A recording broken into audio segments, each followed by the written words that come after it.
ఈ ఎఫ్సిఆర్ఏ బిల్లుని ప్రవేశపెట్టారు. అసలు ఎఫ్సిఆర్ఏ అంటే ఏంటి మేడం? ఎఫ్సిఆర్ఏ అంటే foreign contribution regulation act. Okay. ఈ యాక్ట్ ఏంటంటే, ఈ యాక్ట్ ఆల్రెడీ యాక్చువల్లీ ఉంది, బట్ 2026లో బిల్ ఎందుకు ప్రవేశపెడుతుందంటే కొన్ని అమెండ్మెంట్స్, కొన్ని చేంజెస్ రావడానికి.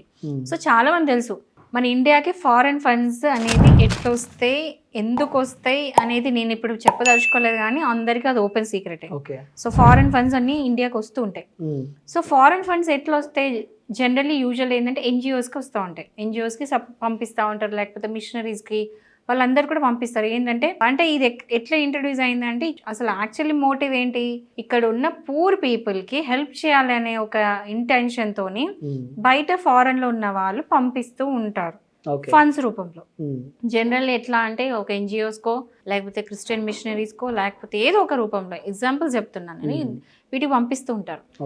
సో ఫారెన్ ఫండ్స్ వచ్చిన తర్వాత అవి దేనికి యూటిలైజ్ అవుతున్నాయి అనేది ఎవరికి తెలియదు. సో దీని మీద ఒక కర్బ్ తీసుకురావాలని గవర్నమెంట్ ఏం చేసింది అంటే, ఈ ఫారెన్ ఫండ్స్ ఎక్కడి నుంచి వస్తున్నాయి. సో జనరల్లీ ఇప్పుడు మనీ, ఇప్పుడు సపోజ్ ఒక ₹1,00,000 ఫారెన్ ఫండ్ వస్తుంది. సో ఫస్ట్ ఏంటంటే, ఒకవేళ ఎన్జిఓకి పంపిస్తే ఆ ఎన్జిఓ ఫస్ట్ రిజిస్టర్ అయి ఉండాలి, ఈ ఎఫ్సిఆర్ యాక్ట్ కింద రిజిస్టర్ అయి ఉండాలి. ఆ రిజిస్ట్రేషన్ అయితేనే వాళ్ళు ఎలిజిబుల్ ఆ ఫారెన్ ఫండ్ తీసుకోవడానికి. And at the same time ఒకవేళ ఏదైనా ఫారెన్ ఫండ్ కనుక శాంక్షన్ అయితే ఎక్కడి నుంచి వస్తుంది, సోర్స్ ఏంటి, జెన్యున్ సోర్సా, లెజిట్ సోర్సా కాదా, అంటే ఇవి ఏంటంటే అవి ఇల్లీగల్ యూజ్లో ఎక్కువ అవుతున్నాయి కాబట్టి లెజిట్ ఆ సోర్స్ అనేది ఎక్కడనేది క్లియర్గా చెప్పాల్సి ఉంటుంది. అండ్ మెయిన్ ఏంటో తెలుసా, పర్పస్. సరే ఫండ్ వచ్చింది, సోర్స్ తెలిసింది, అన్నీ ఉన్నాయి, ఏ పర్పస్ కోసం యూజ్ చేస్తున్నారు అనేది కూడా తెలియాలి కదా. ఊరికే తీసుకొస్తున్నారు, అది ఏ యూజ్ అవుతుందో తెలియదు కదా, కాబట్టి ఏ పర్పస్కి పంపిస్తున్నారో చెప్పాల్సి ఉంటుంది. అప్పుడు ఇవన్నీ క్లియర్ అయిన తర్వాత ఓన్లీ 70% ఆఫ్ ఫండ్ మాత్రమే రిలీజ్ చేస్తారు, 30% చేయరు. సో ఇక్కడ వచ్చిన తర్వాత మనీ యూటిలైజ్ అయిన తర్వాత పర్పస్ అంతా చూపించిన తర్వాత అన్ని ఆన్ పేపర్స్ క్లియర్గా లెజిట్ చూపిస్తే, లీగాలిటీ చూపించిన తర్వాత మిగతా 30% ఫండ్ రిలీజ్ అవుతుంది. సో ఇప్పుడు మీరు అడగొచ్చు, ఇదంతా ఓకే, ఎంత స్ట్రిక్ట్గా ఎందుకు రెగ్యులేట్ చేయడానికి ట్రై చేస్తున్నారు అని. రీజన్ ఏంటంటే, ఆ ఫండ్స్ అనేది కూడా చాలా మటుకు, మొత్తం కాకపోయినా చాలా మటుకు ఫండ్స్ ఇల్లీగల్ పర్పస్గా యూజ్ చేయడం జరుగుతుంది.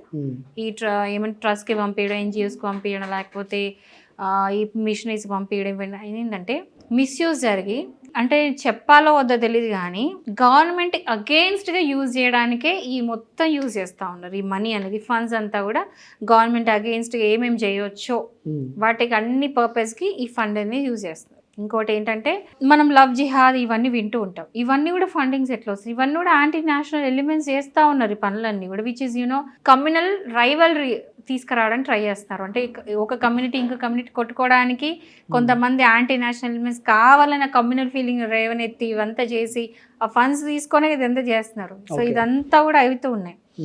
సో మళ్ళీ ఇప్పుడు మనం వింటే కూడా ఈ మధ్య కూడా పుల్వామా అటాక్ అయింది.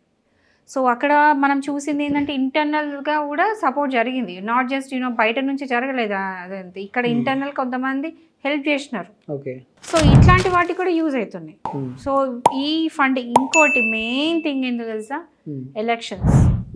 ఎలక్షన్స్లో యూజ్ చేసే డబ్బు కూడా ఇక్కడ నుంచి వస్తుందని చెప్పేసి ఇంటర్నల్ న్యూస్ ఉంది. అంటే ఇప్పుడు దీనికి మాత్రమే ఈ ఎఫ్సిఆర్ఏ అనేది పార్టీస్ ఏవైతే ఉంటాయో, ప్రతి పార్టీ, ఆ పార్టీకి ఫండ్ ఎక్కడి నుంచి వస్తుంది అనేది కూడా క్యాల్కులేట్ చూస్తారా మేడం?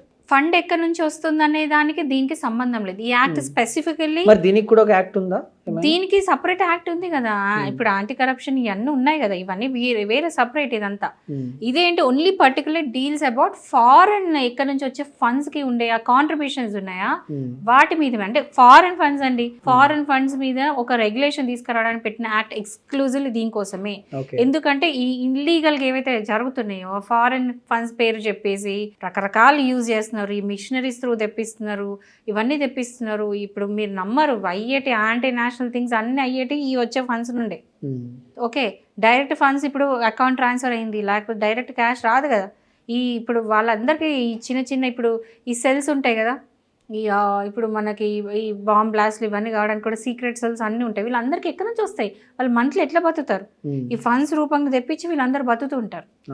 సో ఇవన్నీ కూడా ఒక రెగ్యులేషన్ ఈ యాక్ట్ ఉంది, కానీ కరెక్ట్ క్లియర్ ఇంప్లిమెంటేషన్ ఎప్పుడు జరగలేదు స్ట్రిక్ట్గా. సో ఈ యాక్ట్ అనేది తీసుకొస్తే మొత్తం క్లోజ్ అవుతుంది. ఎందుకంటే బ్లాక్ మనీ మీద కంట్రోల్ తీసుకురావచ్చు, కానీ ఇది వైట్ మనీ లాగా వస్తుంది, ఓపెన్గా వస్తుంది, దాని మీద కంట్రోల్ అనేది లేదు, ఆ రెగ్యులేషన్ లేదు. సో వీరి మీద తీసుకొస్తేనే కదా ఇవన్నీ ఆగిపోతాయి. సో ఈ స్ట్రిక్ట్గా రూల్స్ తీసుకొచ్చినాడు. ఈ foreign funding illegal foreign funding అన్నాను, కరెక్ట్ వర్డ్ ఏంటంటే illegal foreign funding for misuse. అంటే ఏదైతే మిస్యూజ్ జరుగుతుందో, అంటే పర్పస్ ఏదైతే ఉందో, ఎక్కడైతే మిస్యూజ్ అవుతుందో అవన్నీ కూడా కంట్రోల్ తీసుకురావాలంటే మాత్రం ఈ యాక్ట్ అనేది కరెక్ట్ ఇంప్లిమెంట్ జరగాలి. అండ్ ఆ బిల్ ఇప్పుడు ప్రవేశపెట్టిండ్రు కాబట్టి ఈ గొడవలన్నీ. అంటే ఇప్పుడు ఇన్ని రోజులుగా ఇప్పుడు తీసుకురావడానికి కారణం ఏంటి మేడం? సిజేపీ అయినా? సిజేపీ అని నేను చెప్పను, బట్ కావచ్చు కూడా. సో ఈ మధ్యలో అవుతున్న వాటికి ఇప్పుడు చూడండి, ఇప్పుడు సపోజ్ అంటే ఇప్పుడు కొన్ని అవుతాయి, కొన్ని ఒక ఇన్సిడెంట్ అవుతుంది. ఏదైనా ఇన్సిడెంట్ అయినప్పుడు మనం లెసన్ నేర్చుకుంటాం. మనం ఒక గుణపాఠం నేర్చుకున్నప్పుడు ఆ గుణపాఠంలో ఏవేవి జరిగినాయో అందులో చూసి ఆ ఎలిమెంట్స్ పిక్ చేసి వీటికి మీద మనం యాక్ట్ చేయాలి అనేది ఒక డెసిషన్ తీసుకోవాలి పెద్ద మనిషి అనేటోడు. ఓకే, మేబీ అదే జరుగుండొచ్చు. మరి ఇన్ని పొలిటికల్ లీడర్స్ ఇంతమంది ఇల్లీగల్ యాక్టివిటీ, ఇల్లీగల్గా పైసలు సంపాదించుకుంటున్నారు. ఎమ్మెల్యేస్ 0తో 2 acresతో స్టార్ట్ అయిన ఒక ఎమ్మెల్యే 100 ఎకరాలు 200 ఎకరాలకు వెళ్ళిపోతున్నారు. వాటి మీద ఎందుకు యాక్ట్ తీసుకురావట్లేదు మేడం? సో ఒక స్ట్రాంగ్ యాక్ట్ దాని మీద అన్నిటి మీద మీరు ఏమనుకుంటున్నారు? వాటి మీద యాక్ట్స్ ఏమనుకుంటున్నారు? ఇంప్లిమెంట్ జరగదు. ఇంప్లిమెంటేషన్ ఈ యాక్ట్ కూడా ఉంది, బట్ ఇంప్లిమెంట్ అవ్వట్లేదు. అవును, అంతే. ఇప్పుడు చూడండి, ఇప్పుడు మీరే ఉన్నారు. ఇఫ్ యూ సీ ఒక పొలిటీషియన్ ఇల్లీగల్ గా ఏదైనా సంపాదించుకున్నాడు అని మీ కళ్ళ ముందు మీకు కనబడినప్పుడు వెళ్ళి కంప్లైంట్ చేయండి. సో దాని మీద ఖచ్చితంగా యాక్షన్ తీసుకుంటారు. కంప్లైంట్ చేయడానికి పోలీస్ స్టేషన్కి వెళ్తే పోలీసులు ఎవరి కింద వర్క్ చేస్తారు? అన్ని గవర్నమెంట్ కిందే కదా. గవర్నమెంట్ అగైన్స్ట్ గా కంప్లైంట్ ఇస్తే గవర్నమెంట్ కి అగైన్స్ట్ గా నేను అవన్నీ చెప్పదలుచుకోలేదు. I don't think that is our point of discussion, because I'm not a politician here to answer all these things. పక్కకి పెడితే ఏంటంటే గవర్నమెంట్ ఉన్నప్పుడు ప్యారలల్ గా అపోజిషన్ కూడా ఉంటుంది. Okay, so opposition is there to question government. So I gave you the answer. Right madam, thank you madam, thank you so much.